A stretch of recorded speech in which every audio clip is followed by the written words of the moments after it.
This is a special episode of the Not Almost There podcast, and I'm your host, Joe Chura. Ladies and gentlemen, we are halfway through 2021, and I have no idea where the time's gone. It is unbelievable how fast this year has already progressed. So here is episode 26, and I want to recap the show and my experience so far. When I first started this podcast, I got to be honest, I had no real plan or goal. But I felt this calling to pay forward some inspiration with others and just see where it would lead me. I've had two moments in my life that left a lasting impact that I didn't know at the time led me here to this podcast in this room and this chapter in my life. The first moment was when I sold my businesses. I don't know if you've ever had a major goal, accomplished it, and were somehow left feeling a little empty about it, but that was the exact spot I was in. Don't get me wrong, it's something I'm incredibly proud of, but it really opened my eyes to what success actually was. Bullshit. There is no finish line, nor should there be. You're not going to be happier when you achieve a goal. We need to live our lives to the fullest and not stop at one arbitrary goal. The second moment was during the Chicago Marathon in 2015. I gotta tell you, I was training for this race, but I wasn't sure what to expect. I started like super strong, and by mile 13, I was looking around at the beautiful city of Chicago, thinking I could run forever. And that's when I saw it. Someone was literally holding a sign that said, "Not almost there." And that is when I lost control of my mental rudder, because they were right. I wasn't almost there. I had to fight for each mile after that, and every step became harder because my mind kept telling me I wasn't even close to finishing. It did, in fact, finish, but by no means did I set any records. In fact, I probably was closer to disqualifying. But again, I did finish. But since then, that sign has always stayed with me. So after going through this pandemic, I thought now was the time to put some of the lessons I've learned and received into action. Let's change the narrative and rock 2021. Hence this podcast, and Not Almost There was born. I've since had the pleasure of interviewing over 25 incredible people this year. And when I'm preparing my questions, I think of you, and I try to pull out the best tips and advice from each one of these unique guests. I listen to these podcasts on runs, walks, drives, and every time I do, I make notes for myself. And my goal constantly is to make each one at least 1% better than the last. It's been a ton of work, but it's been an amazing learning experience. And it's also helped me personally along in my training by using the tools and tips we talk about on the show, which is why it's so important to me to have each guest provide useful, actionable advice that you, me, and we are able to start using right away. I am super pumped about the second half of the year, and I can't wait to tell you what guests we have coming on. But before then, I have to tell you about an event called Go, which will take place Saturday, August 21st, near Naperville, Illinois. We'll have some of the folks that inspire me a ton. Rich Roll, author of the best-selling book, Finding Ultra and the Rich Roll podcast, Olympian and world champion wrestler Jordan Burroughs, and my main man, Cedric King, who's an Army Ranger, author, an incredible person and speaker. These guys will be out for the day and lead this inspiration and activity. Tickets are on Eventbrite right now. They're just over $100. I'll link to them in the show notes with a discount code for you, because we are going all in to bring together a fun race, some self-defense training taught by world-class jiu-jitsu champions, yoga, meditation, and live music. This is going to be the real deal. No matter what your fitness level is at, you need to come out here. We'll be breaking up into groups, and there'll be people of all levels. It's important that you push yourself, and that's why we are calling this event Go. It is go time. I don't care if your year has been sloppy thus far, or a mess, or you fell off track of your goals. Mine has been far from perfect, and I'd classify it as beautifully messy if I had to put a label on it.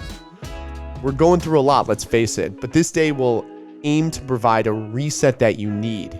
Go. Get your ticket now. The second half of the year is also exciting for me personally, as I have two of the hardest feats in front of me. A 50K Spartan Ultra and a jiu-jitsu tournament, which is my misogi for the year.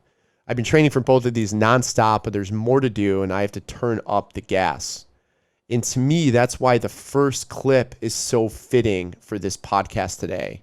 And I'm going to jump right in my interview with Chad Wright. Chad is a former Navy SEAL and founder of the 3 of 7 project.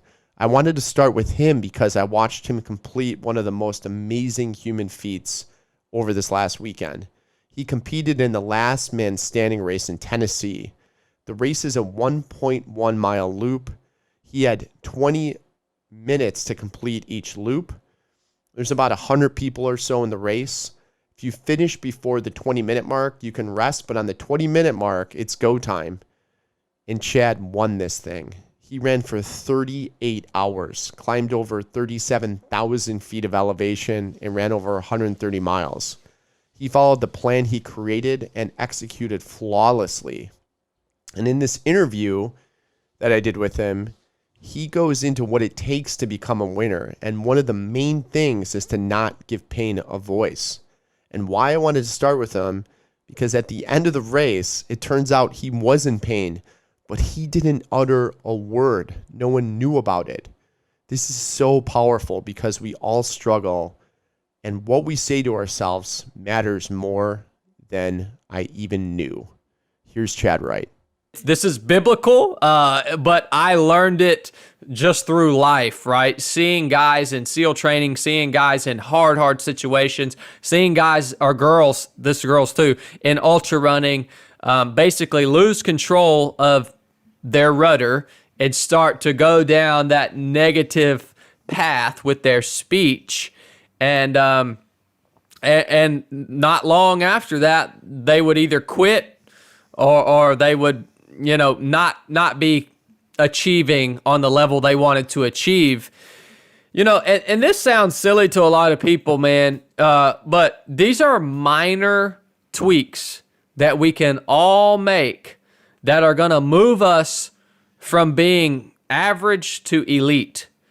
These are minor tweaks that when you find yourself in the furnace of adversity, they're going to make the difference between you coming out the other end of that thing or you just sitting in it for a long time. Something as simple as saying curse words. I know this sounds silly, but I'm really, you have to really hone this in. If you want to be elite, you have to pay attention to the details. All right? Specifically for me, the details of what is coming out of my mouth. It's important. Now, with Greg in the Mid-State Mile, you're right. We were 20-something hours into this race, continuously running a 1 mile loop with 350 feet of elevation gain and loss, which adds a lot. That totals up. I think that day I ended up running a little over 30 hours with something like 35,000 feet of elevation gain and loss. So over Everest and from sea level. And Greg was just an awesome runner. Had a resume that really put mine to shame when it comes to the ultra running side of the house. And I didn't think that I could beat him until a distinct moment. And it was, I forget what hour we were on, but he came to me and said, Chad, we have 6 hours until we hit 100 miles. And so in that moment, not only did he kind of lose control of his rudder, right? But he had lost control of his mind in a way. In other words, he was no longer present. He was no longer focused on the single mile that we had to run in order to stay in the race. He was thinking about how many miles we had to do in order to hit 100 miles, which didn't matter anyways. The race was going to go until only one of us were left. So 100 miles meant nothing to me. Yeah. Like, who cares if we hit 100 miles? We have to keep going until one of us quit. And but I knew in that moment that he could not beat me. That was the first time I had been striving against this very worthy competitor I'd been striving against him for 25, 26 hours, whatever it was. I didn't think I could beat him until this moment. And then when he made that statement, I knew that he was no longer present and focused on what was in front of him in order to stay in the fight. I knew that he couldn't beat me anymore. And I just smiled at the dude. And he probably thought I was crazy because I am a little crazy.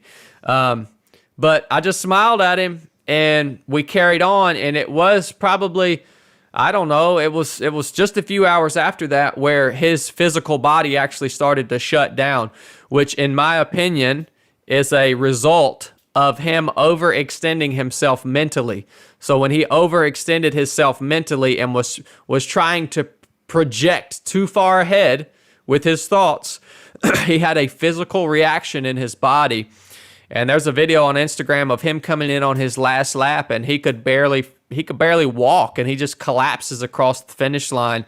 And what a beautiful example of human will that was. I mean, I'll never forget that moment. I'm not a very emotional guy, right? Not that emotions are bad. That's a whole nother subject. But I literally could not talk to this man without crying, because here is a human that's literally pushing himself to the point that his body is shutting down in order to beat me.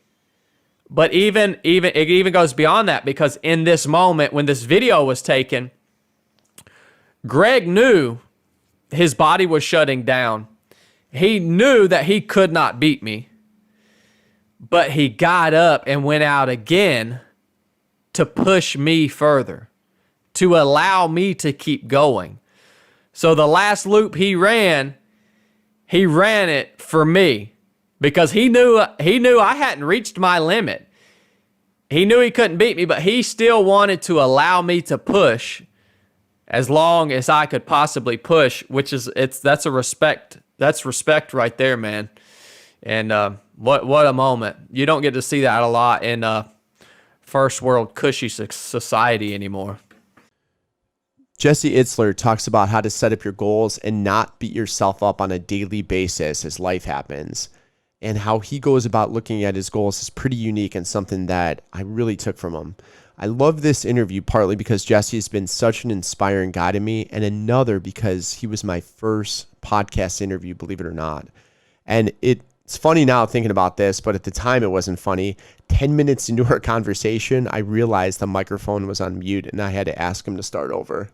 Such a rookie move, but I think it turned out pretty well, and I really loved what he had to say. When it comes to like diet and stuff like that, if you look at it in terms of deprivation, it's not going to work. I prefer to think of it as lifestyle. But we all make mistakes and we all fall off the wagon. You know, one thing that I've done that's really helped me is, instead of thinking in terms of day to day, I think of things weekly. Let me give you an example. Instead of thinking like, okay, I'm going to run 5 miles every day this week. I'm going to write 10 pages of my book every single day this week. I'm going to sit down. I'm going to write 10 pages. Inevitably, things happen. Your kids get hurt. You have to go to the doctor. An appointment happens, and like you miss days. So I started looking at things weekly. I'm going to run 35 miles this week. I'm going to write 50 pages this week. So we're human. It allows for human error. And I can now make it up. If I miss a day, it's not the end of the world. If I tell myself I'm going to run every day and I miss a day, I'm like, I lost. You know, I didn't succeed. I failed. And if I give myself that leeway, because I didn't run yesterday or today, I do have a weekly goal. I'm just going to pick it up the next 2 or 3 days. So that's really been a shift for me, thinking in terms of, for 50 years, I was day. Every single day, I'm going to run this and this and this. And I shifted to the week. It took a lot of pressure off me. So that's really been helpful. JP Dinnell was another Navy SEAL I was lucky enough to get on the podcast. What he says here really strikes a chord, because it's an excuse I hear often. And if I have to be honest, it's one I used to use myself. I don't have the time. I just don't have the time to work out. I don't have the time to play with my kids. I don't have the time to insert whatever you don't want to do. Let's see what JP thinks about that statement. There's no excuses as to us not being able to learn or get stuff done. You know, People are like, I don't have the time. My big thing I've been telling people is, yeah, you do have the time. It's just not a priority of yours. So instead of saying, I don't have the time, switch it up and say it's not a priority of mine. And it really forces you to think about what you're saying. Like, so if you're getting ready to say, like, I don't have time to go to my kid's soccer game, it's not a priority to go to my kid's soccer game. Ooh, you know, I don't have time to take my wife out on a date this week. It's not a priority to take my wife out on a date this week. I don't have time to read 10 pages in a day. It's not a priority of mine to read 10 pages in a day. Ben Nemtin was the creator of a book and show on MTV called The Buried Life. In this clip, Ben talks about the importance of goals and how you need to think about your deathbed.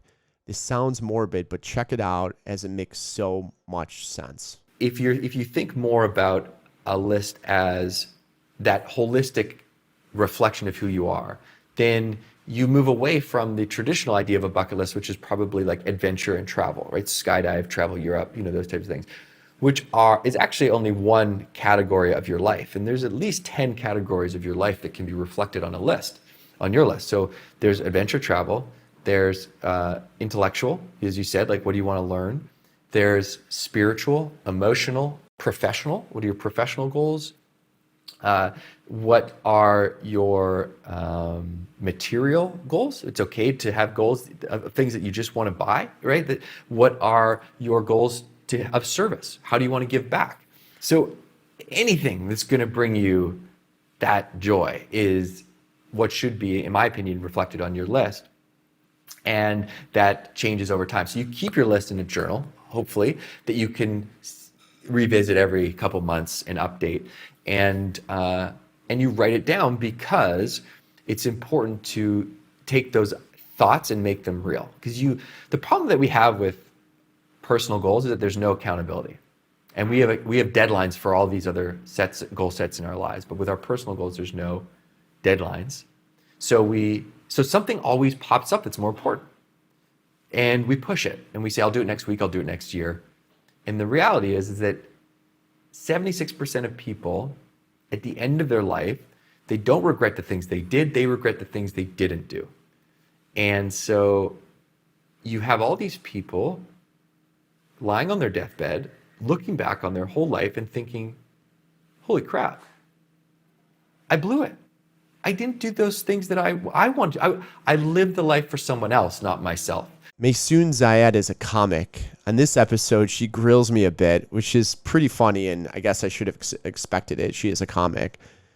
What I loved about what she says here, though, is really some advice nearly everyone can use. Advice for everybody, regardless of your dream or your ability, is don't let strangers define you. Only you get to define you. Pick the person that you want to be and be that person. If nobody believes in you and nobody cheers for you, cheer for yourself. I think that in a society that's so inundated with social media, we're looking for those likes and we're looking for that approval. And we're not just being. And if you just be who you want to be, your life is going to be so much easier than trying to curl yourself into a pretzel that fits into this image that other people are projecting on you. Alex Banayan wrote the book The Third Door, which is an amazing adventure story. Many of the books and authors I read would be categorized as self-help, and they're good, but the books I find most interesting are stories. And Alex's book is just that, with a ton of lessons in between that he learned along his journey. We dive into a ton of the book in the episode, but one of the pearls of wisdom that I'm sharing in this clip comes from one of the most accomplished tech entrepreneurs that he interviewed. It has to do with luck, and you should really check it out. Again, I'll quote Chilu here, where he says, luck is monumental to success, but most people don't understand it. Luck isn't this rolling of the dice, magical eureka moment. Luck is actually like a bus. If you're standing at the bus stop, every now and then the bus rolls by. But if you don't have the bus fare in the form of preparation, no matter how many times the bus rolls up, you won't be able to get on. Patty Morrissey is the founder of Clear and Cultivate and was an early guest, but someone I really enjoy talking to. We talk about the alter ego. If you're struggling with getting out of your shell, you have to check out this clip. Listen, I struggled a lot in my life with speech, with low confidence, and I've embraced this alter ego concept to get me through things in a whole new different way, and I know it can help you as well. So crafting an alter ego is just recognizing that really anyone who's accomplished anything is just like you and me, and that they've played some game where they've viewed themselves in a way and had to believe that they were worthy of the gifts that they've been given, worthy of following that bliss, following that inner light, following that joy, that spark joy feeling. So I have people like, just, I'll just play out what we did yesterday. So I just did an open-ended brainstorm of, if you could be anyone, who would you be? And it could be, I would be a magical unicorn crocodile. Like, it doesn't matter. Or I would be a combination of Britney Spears and Oprah, like whatever your vision is for who you'd want to be. And so, okay, great. What are their personality traits? What are their qualities? What do you admire? What are you jealous of that you see other people doing that you wish you had? And that's an open brainstorm. And then we make a character profile of them and start to, identify, like, what are their top 5 personality traits? What are they always wearing? What do they eat for breakfast? Just really, how do they spend a typical day? So we have a sense of who they are. And then I had everyone introduce their alter egos to the group. And they were so creative in describing different things. Someone had a woman named Charlotte, who's always really polished and put together and has this like boho style in her house. And she is always patient with her kids and likes to take walks on the beach. Like, nothing, she's not saying like win 20 Grammys. This is all achievable stuff. So I would have them do that, and then, introduce their characters. And then the real kind of thing at the end is, why do we believe that that's not us already? And then they're like, but, I'm flawed, and I'm not that outgoing, and I'm not that, I could never, and that all of that kind of self-doubt starts to well up. And then I just say, is that make-believe, this character that you've created, or is the, bullshit story that you've created about your limitations true? And so we just start to play. And so this whole idea of trying on alter egos is a very playful thing. And so I said, when your kid walks into the room with a Power Ranger costume and they're like acting it out and they're shooting things and they're kicking and yelling and playing, you don't go and they'll go like, I'm a Power Ranger. You don't go like, no, you're not, you loser. You're like, you're just a little kid, you loser. But that's how we talk to ourselves all the time. I could never. So I just say, at least start talking to yourself like you're your own child, and say like, yeah, you are Oprah and Britney Spears. And like, I love your talk show, dance show thing that you have going on. Like, that's amazing. Like, go for it and see what starts to happen. And what starts to happen when you start showing up in the world this way is that people just applaud people being authentic and true to themselves. The woman in the grocery store who's wearing like a yellow polka dot dress and just like living her best life, like, they're magnetic and vibrant and unapologetic and confident, and you can't help but smile, even though like it's a little countercultural. It's amazing to witness people doing their thing and being in their element. And so alter egos let us play with that a little bit. Like David Goggins is another one that created an alter ego called Goggins, right? And he needed to get in Goggins to, one, put his past aside and not let that limit him going forward. And Goggins became the superhero. And he was actually, I had the pleasure of doing a run with him. He came to my house last year. Wow. Before REFUEL. He's one of our keynote speakers. And it was surreal because he is, this is kind of an embarrassing story. So he comes in my house. I have about 40 people here geared up and just super fans. Like, Goggins is going to be here. We're going to do a run. It's 5 a.m., maybe 5:15, Chicago weather, December, 15 degrees outside, snowing. And he pulls up, comes in the house, and everyone's just kind of staring at him. We're all just like, wow, because we've all read the book, and we're like, Yeah. Here's Goggins. And I started off the run with him, and the first thing I say is, listen, I am not a super fast runner, you know? So I'm just like, basically in a nice way telling him like, please don't go crazy right now because I'm not going to be able to keep up and I'd love to run with you. So I'm running with him and he's dead silent and he's running. We have our headlamps on. And I was like, all right, this is bizarre. So I put in my earbuds. He's next to me.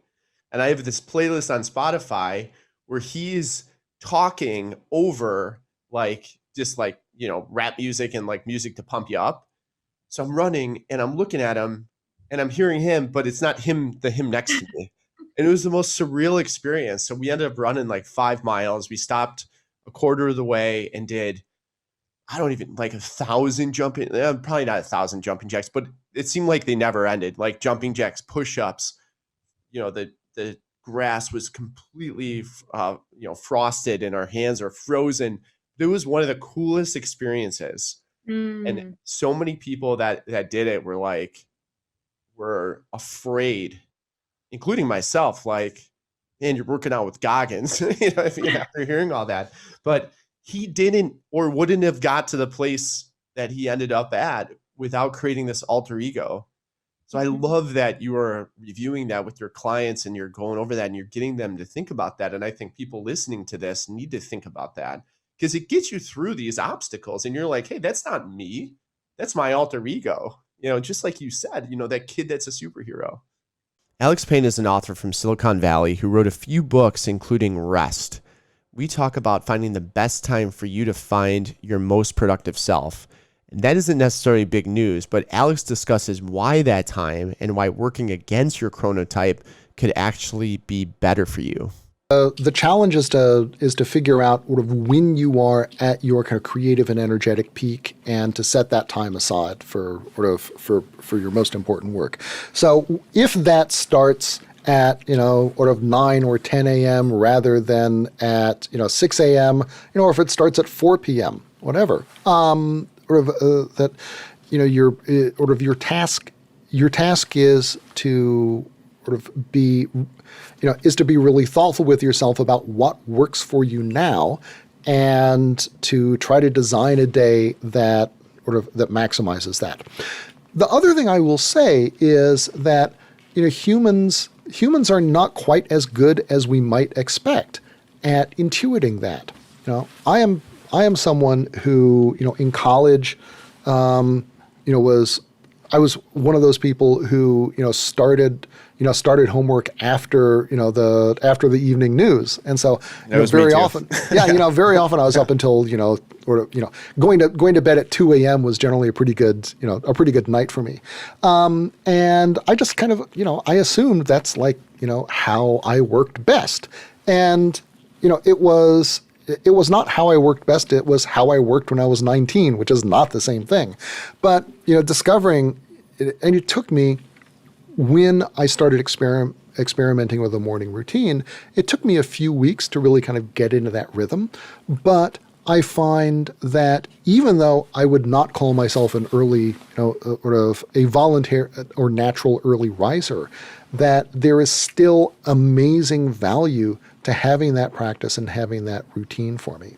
And indeed, there's research that suggests that working against chronotype, if you are doing creative work, can actually be kind of valuable, because if you are, basically if you're a night owl and you get up super early, the working theory is that your subconscious is still kind of a little bit more in the mix than it will be much later in the day.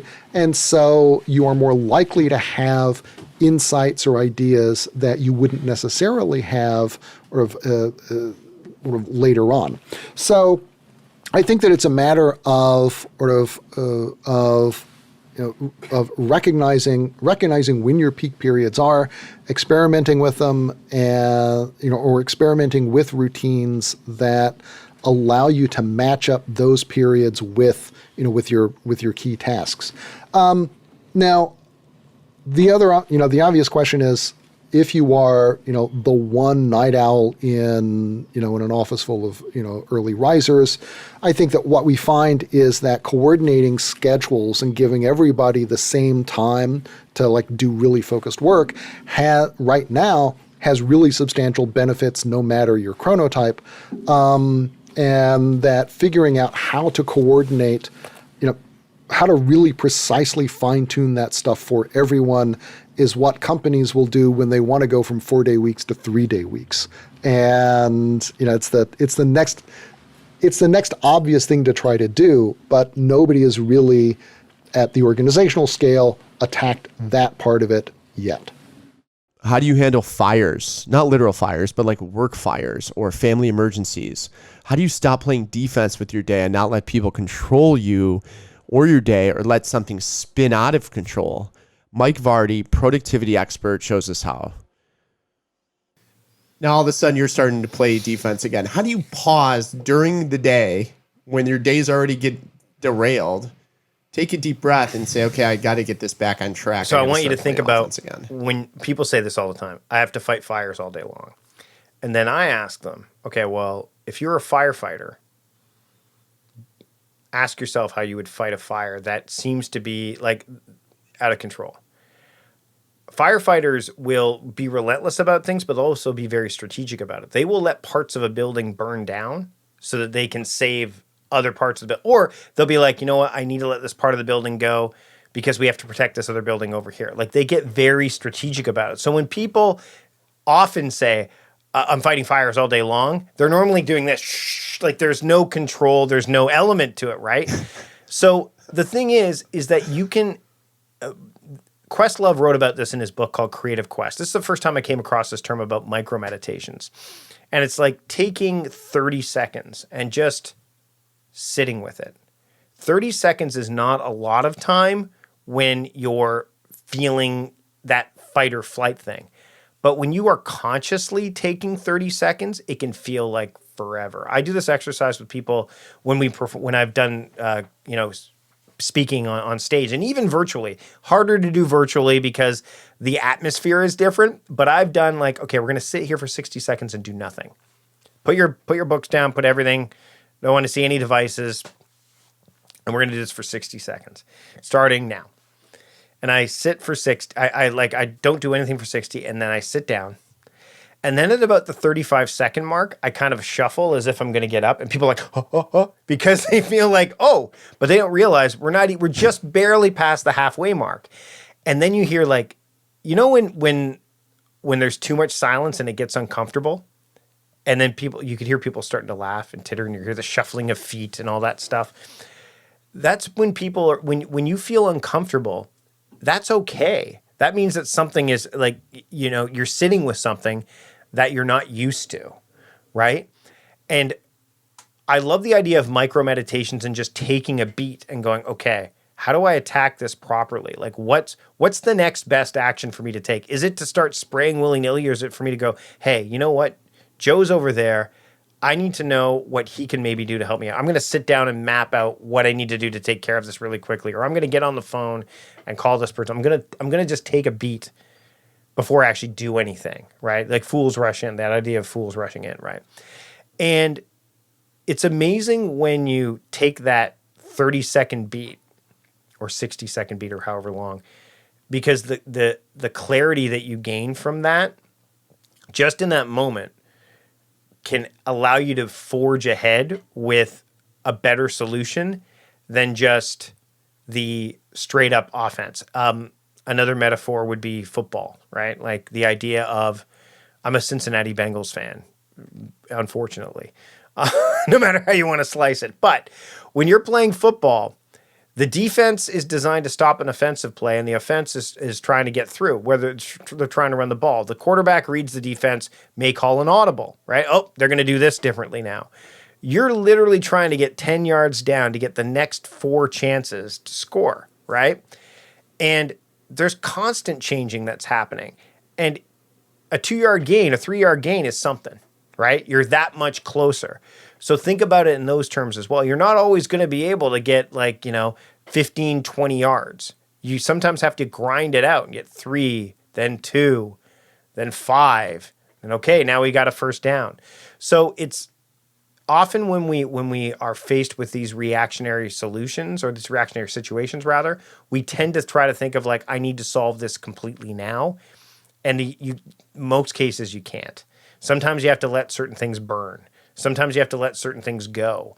But the only way you're going to get that understanding, that awareness, that focus, that clarity is to go, all right, I'm going to take a step and kind of just be thoughtful about it. Be a bit more reasoned with my approach as opposed to being reckless or ruthless, because reckless productivity is not productive. It's not sustainable. I mean, just doing things at random is not. It'll check off boxes, but it won't necessarily check off the right ones. Ruthless productivity is a recipe for burnout. I'm going to dive in and all of a sudden you're wondering like, why am I now can't do anything. I've been doing this for 2 weeks strong and now I'm out. But a reasoned approach, that's sustainable. So I think honestly, in situations like that, taking 30 seconds to step back and assess, and sometimes that's looking at the problem, sometimes that's stepping away from the problem. But it's important. And the 30 seconds you step away, you can come back and make great gains that you wouldn't have been able to make otherwise. There is just no way I can do a summary episode and not talk about health and diet and the practical advice from Mike Matthews, author of Bigger, Leaner, Stronger, many other books, and the founder of Legion Athletics. He gives us the formula on how you can eat what you want and still stay in shape. You have to listen to this. If your diet is not enjoyable, and when I say diet, I just mean a regimen for eating, not necessarily like dieting, quote unquote, to lose weight or something, then you should change something. And that's one of the reasons why I advocate for flexible dieting. And the rules are very simple for flexible dieting. It's you have to pay attention to your calories. You have to know where your calories should be and why. And you have to pay attention to your macronutrients, the major nutrients your body needs. Protein, carbohydrate, and fat are the key ones we're looking at here. And then you have to eat foods you like. You have to. That's part of it. And no foods are off limits. And so long as you're getting to the final rule or guideline is, so long as you're getting the majority of your calories from nutritious foods that are relatively unprocessed, you can take a minority of your calories. We could keep it simple and say 80-20, and you can give those over to whatever you want to eat. It doesn't matter. I so love what Angela Davis says in this episode. Angela is an amazing woman and entrepreneur who put the soul in SoulCycle. If you're a parent struggling with your kiddos' device time, feeling guilty, this is for you.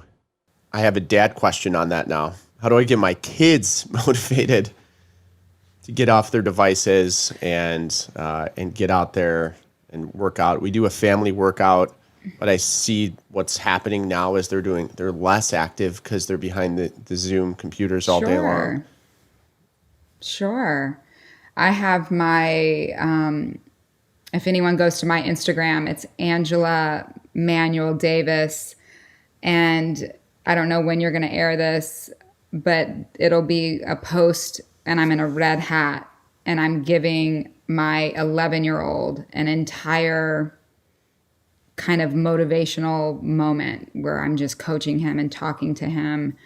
I'm in the cycle room, but I brought his frustration into the room because he's struggling with his weight. He's an amazing baseball player, an amazing chef. And during COVID, he put on some extra weight and is super frustrated. And at 11 years old is coming to me saying, I don't like looking at pictures, from when I was younger because I feel disappointed in myself. That's heartbreaking. My husband and I are both professional athletes. My 14-year-old is an extraordinary athlete, and he is an extraordinary athlete, but he did gain some weight. And so, yes, we have experienced this shift where COVID has had us, in our homes and wherever we live in a different way. And, maybe some of us have eaten our way through this pandemic. And so what I try to implement with my kids is the equal amount of time that you choose to be on the device. I only give them an hour and a half, but 2 hours at the most. We need that in physical activity a day. Yeah. So we just, and on days where if it's a weekend and, and the video games have turned into a sense of community for them because they haven't been in school and they're able to talk to their friends, and you don't want to deny that or not give them that. And early on, I remember we had to give this new time because it just was too much. It was just like, there's no way that this is what you're going to do with your days and your life. Like, this isn't going to happen. So we definitely had to, kind of put some new rules in place around the video games, but it was a sense of community. So I remember early on in the pandemic and early on, we did allow it to go on much longer because they were talking to their friends and, and you wanted that for them. But if it has now become a detriment or has kind of bled into other areas and taken away time where they really need to be focused on other things, we got to bring that balance in. And so that's where we are. So that's what I would do. And then with the kids, what I love to do, what I said earlier is, we're a big music family. So we'll just put music on and we'll just like get hype. We'll just be around here getting hype. And the next thing you know, like my kids are sweating and it's fun. Like we'll just dance around and jump around, but we work them out. We make the little obstacle courses outside and, do the stuff, but it's just like working out with them and keeping it fun and keeping it light and keeping it interesting and, trying to find different ways to, keep them moving and give them a different understanding of why it's important to move. You are moving to stay strong enough in your body so that you can live your long life. You want to live your long life. Like, let's stay strong and really shift it for them and explain to them the importance of it and why it matters. That's great advice. I'm going to take that, whatever I see on their Apple devices in terms of their usage, and make them work out. That's right. Yeah, that's right on. That's right. This last clip is from Inq, award-winning poet and author who just had a Netflix special released. There is no better way to end the first half, the first season, than one of his poems. Please enjoy and listen to the words that he uses in this poem. It's hard for me to say yes. I mean, it's easier for me to say next year, when the weather's fine, when I have the money or the time or the relationship I want or the career or the house or the car or the watch. Life passed me by waiting for an invitation when the world is greater than my nation or my occupation. The only thing I know is that we're all in this together. And the future of this earth depends on how we treat each other. But how we treat each other starts with how we treat ourselves. And how we treat ourselves starts with how we see ourselves. And how we see ourselves starts with context. I mean, nothing can exist without its opposite. Remember this the next time you find you're in an argument and both sides are talking and you forget your point, except you're angry now and want to win, so you continue yelling till they give it up by giving in so you can stand victorious because you're right. On what again? Do we laugh on instinct or do we choose to laugh? Do we ask because we care or do we merely ask? I ask you this because I care about how humans act. We're animals, aware of our future and our past, and this can be an obstacle to traveling our path.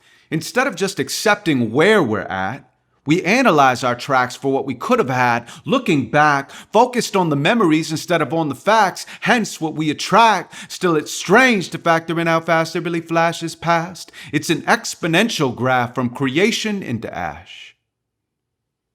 Me, I'm sentimental 1 minute. Then I'm making plans, staking claims, shaking hands, breaking out or breaking in. I've about 1 billion mimes hidden underneath my skin, and they pull my face into this grin or push my wrinkled forehead in. So pour the gin and philosophize, 'cause no one has your awesome eyes. Your view is worth the lows and highs you'll go through on this roller coaster ride. Control has got us holding on, when letting go could be more fun. Hands up, embrace the drop. Eventually your life is gonna stop. It's gonna level out, then come back up until you reach a different top, because one day all your wheels fall off, so take advantage of your shocks. Do something you've never done. Do someone you've never done. Go someplace you've never gone, someplace that will scare you, son. Be someone you've never been. You feel all that adrenaline? It's medicine to jumpstart a spark inside your skeleton. See, everywhere you are is where you're supposed to be. So hopefully, you're hopelessly as lost as me. Because if you're not, you ought to be. Thank you again for listening to the Anonymous There podcast. I appreciate you more than you know. Keep your comments coming along. Please share this with a friend if you found it helpful. And if you have any suggestions or a topic for a guest, I'd love to hear it.